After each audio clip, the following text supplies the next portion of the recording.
Maklum, yang namanya di perantauan, makanan apapun jadi, asal bikin kenyang perut.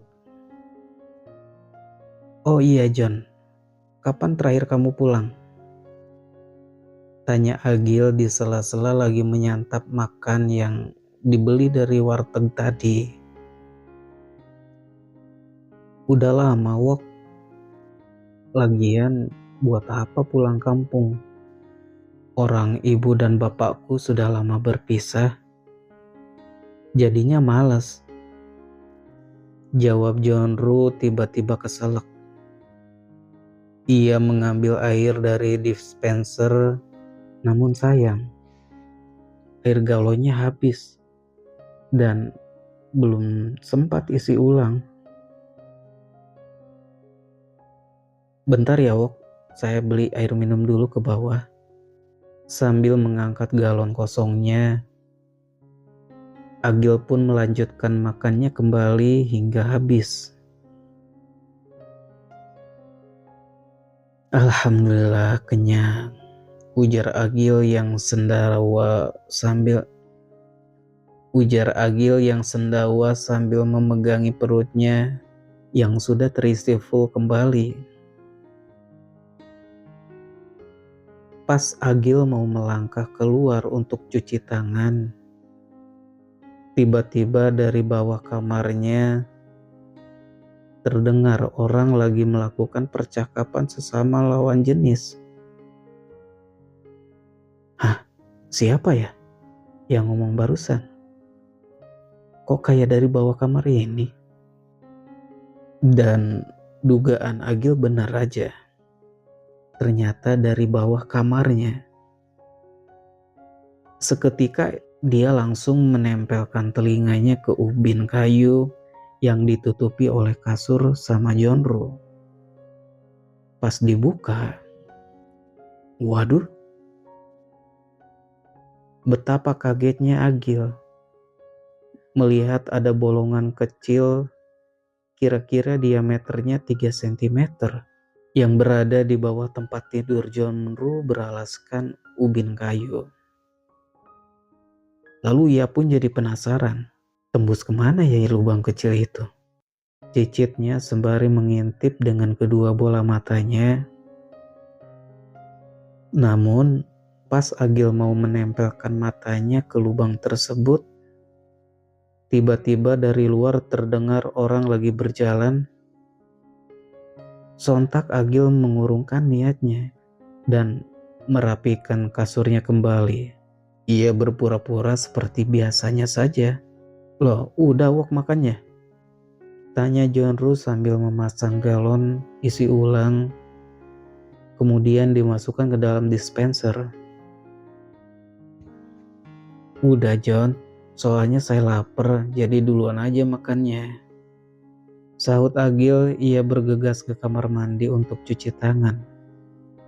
Sementara Jonro meneruskan makannya hingga habis. Agil yang kepanasan berniat untuk mandi malam itu karena ia belum terbiasa dengan cuaca di Jakarta. Sumpah John, panas pisan di sini mah ya. Saya emang gak kuat, mau mandi dulu ah. Agil pun langsung mandi. Siapa sih itu yang mandi? Kok suaranya airnya terdengar sampai bawah? Boros banget itu orang. Udah tahu lagi susah air.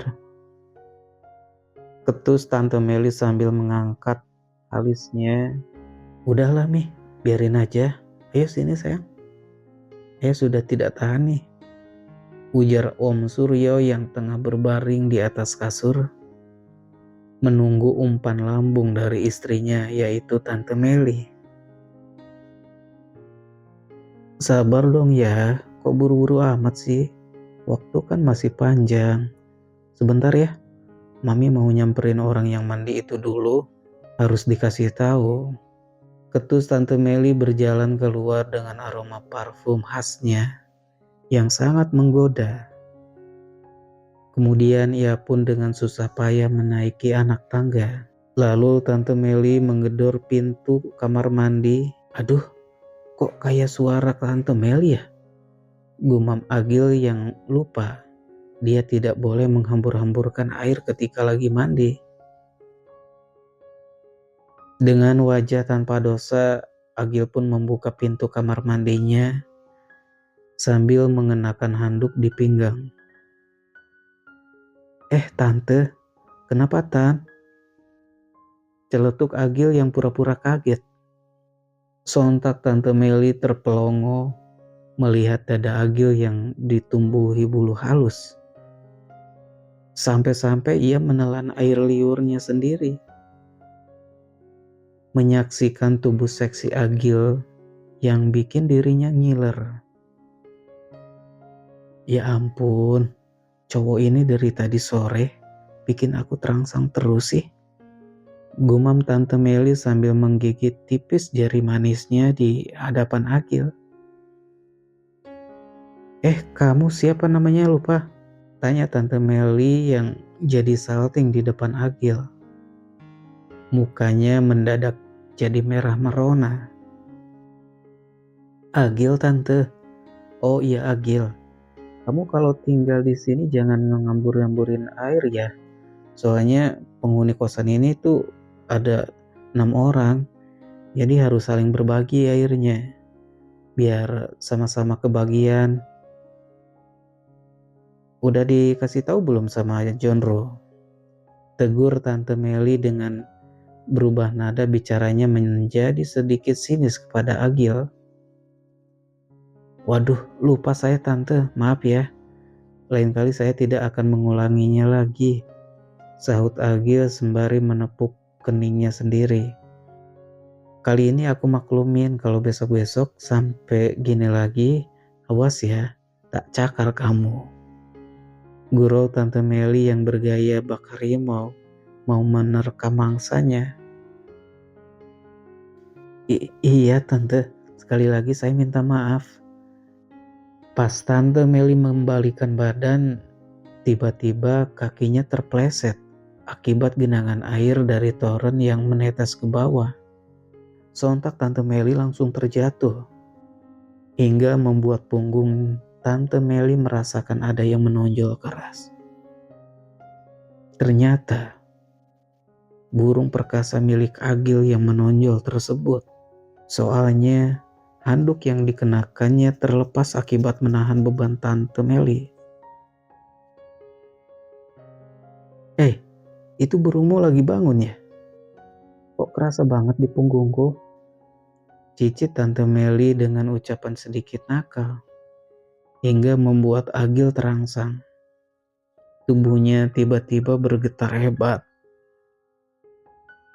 Belum sempat membalas ucapan Tante Meli, untungnya keburu sadar dengan langkah kaki salah satu penghuni kos yang mau jalan ke kamar mandi. Mereka pun terbangun seperti tidak terjadi apa-apa. Kemudian Tante Meli pun segera turun ke bawah karena suaminya terus-terusan memanggil namanya. Tante Meli berjalan ke bawah. Beberapa kali ia menoleh ke arah Agil sambil tersenyum nakal dan manja. Agil pun tidak memperdulikannya. Ia langsung bergegas masuk ke dalam kamar kos untuk ganti baju. Kejadian tadi bikin Agil jadi terngiang-ngiang di kepalanya. Ia selalu memikirkan Tante Meli terus. Padahal baru pertama kenal, dia sudah terpikat dengan ibu kos yang satu ini. Kalau belum bersuami, udah saya godain tuh Tante Meli. Gak kuat tuh lihat bodinya yang bahaya narko. Gumam Agil yang kebayang terus body bohai Tante Meli. Hingga tidak terasa waktu terus menunjukkan pukul 12 malam. Jonro yang sudah tidur duluan karena besoknya ia harus berangkat kerja pagi-pagi banget, masuk jam 7-an, sementara Agil masih gelisah. berusaha untuk tidur juga, tapi dia susah. Di tengah-tengah kesunyian malam, terdengar lirih Tante Meli dari bawah kamar kosnya, yang bunyinya bikin merinding bulu kuduk Agil. Kata-kata yang membuat Agil meronta-ronta terus diulang-ulang sampai kedengaran ke telinga Agil. Agil pun mencoba mendekatkan telinganya ke ubin kayu. Dan benar saja, suara itu ternyata makin jelas, yaitu Tante Meli yang sedang merintih setelah kebun yang lebatnya digarap sama suaminya hingga mendesak kenikmatan.